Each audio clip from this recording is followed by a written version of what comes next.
Selamat pagi, salam sejahtera untuk kita semua. Yang terhormat Bapak Dr. Waji MPD selaku tutor bahasa Indonesia. Perkenalkan, nama saya Jen Pristi Brutarigan. Saya dari program studi S1 Manajemen Universitas Terbuka Medan.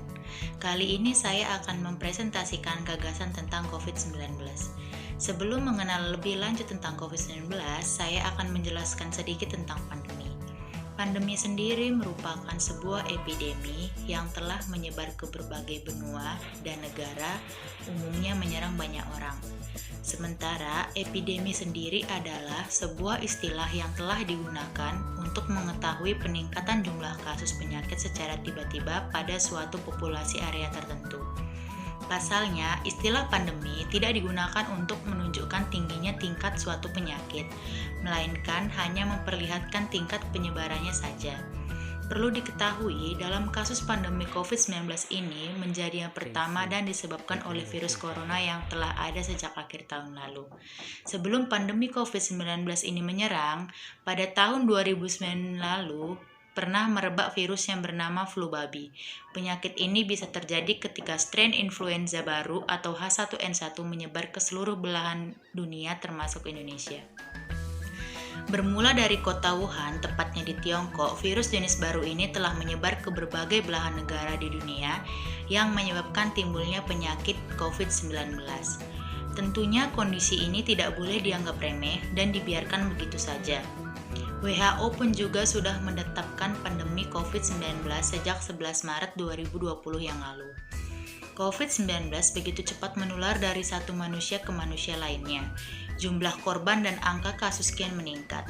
Hingga tulisan ini dibuat, jumlah kasus mencapai lebih dari 502.000 kasus di Indonesia, sedangkan di dunia mencapai lebih dari 58,7 juta kasus.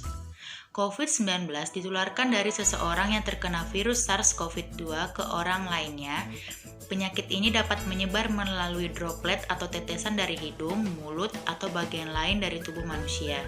Penularannya dapat terjadi pada saat batuk, bersin, dan berbicara.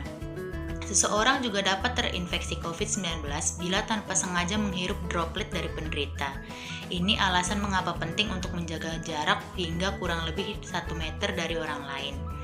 Droplet juga dapat melekat atau jatuh pada benda di sekitarnya, kemudian menularkan penyakit pada orang lain yang menyentuh benda yang sudah terkontaminasi droplet penderita.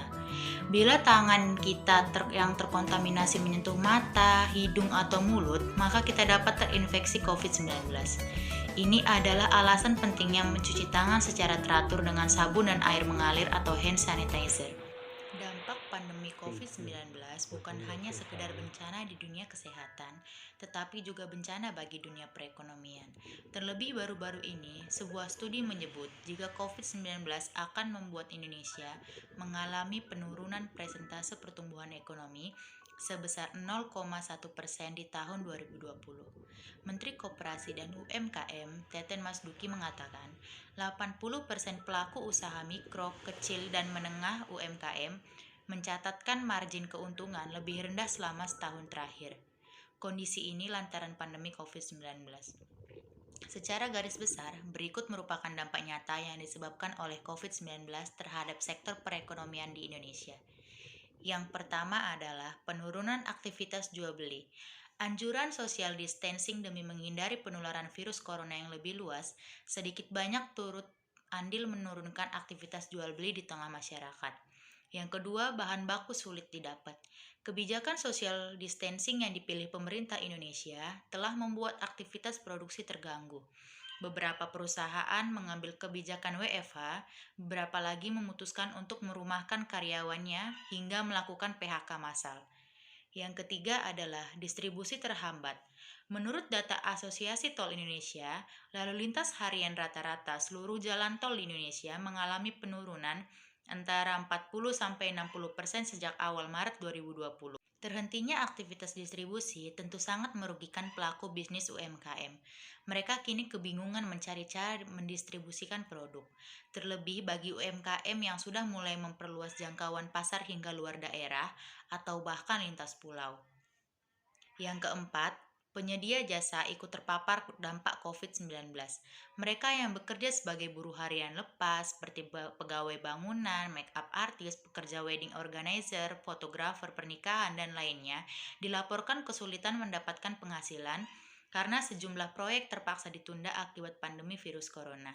Beruntung, pemerintah saat ini cukup berani mengambil kebijakan dengan tidak memberlakukan lockdown, sehingga beberapa UMKM di daerah masih punya kesempatan untuk mencari cara agar tetap bisa bertahan hidup. Namun hebatnya, banyak pelaku usaha yang masih bisa bertahan sampai sekarang. Hal ini dikarenakan dampak pandemi yang membuat para pelaku usaha berpikir lebih kreatif lagi dalam menyikapi kondisi ini. Banyak juga para pekerja yang mulai membuka usaha pada masa pandemi ini dikarenakan banyaknya kasus PHK. Berdasarkan sejumlah indikator kasus COVID-19 yang dilihat dari jumlah kasus aktif, konfirmasi harian, tingkat kematian, sejumlah wilayah di luar Jawa dan Bali masih belum menunjukkan tren penurunan atau perbaikan. Pemerintah pun terus meningkatkan berbagai upaya untuk mengendalikan laju lonjakan kasus aktif, antara lain dengan: pertama, upaya di hulu yaitu peningkatan 3M, terutama memakai masker, perlu terus digalakkan dan didukung dengan program pembagian masker. Kedua, untuk mendorong percepatan vaksinasi di daerah-daerah dengan kasus aktif tertinggi, Kementerian Kesehatan akan mendorong distribusi dan suplai vaksin ke daerah. Ketiga, dalam melaksanakan 3T, testing perlu ditingkatkan sesuai target dalam Inmendagri, tracking dengan meningkatkan tracker dan digital tracking, dan keempat adalah upaya di hilir dengan mengendalikan BOR, kemudian di daerah dengan BOR tertinggi harus meningkatkan konversi untuk COVID-19, serta meningkatkan fasilitas isolasi. Penerapan pemberlakuan pembatasan kegiatan masyarakat atau PPKM yang relatif lebih ketat dibandingkan dengan sebelumnya, terutama untuk wilayah dengan PPKM level 4 akan membatasi berbagai mobilitas dan aktivitas masyarakat. Di sisi lain, pemerintah juga terus mengeluarkan sejumlah program dalam upaya pemulihan ekonomi nasional dengan memberikan berbagai program tambahan kepada masyarakat, UMKM, dan dunia usaha, terutama pada masa penerapan PPKM level 4 ini. Saya yakin harapan kita semua adalah pandemi ini cepat selesai dan semuanya dapat berjalan dengan normal seperti sedia kala. Untuk itu, mari kita bersama-sama menekan angka penyebaran COVID-19 dengan cara taat protokol kesehatan. Demikian gagasan yang dapat saya sampaikan. Kurang lebihnya saya mohon maaf. Terima kasih dan selamat pagi.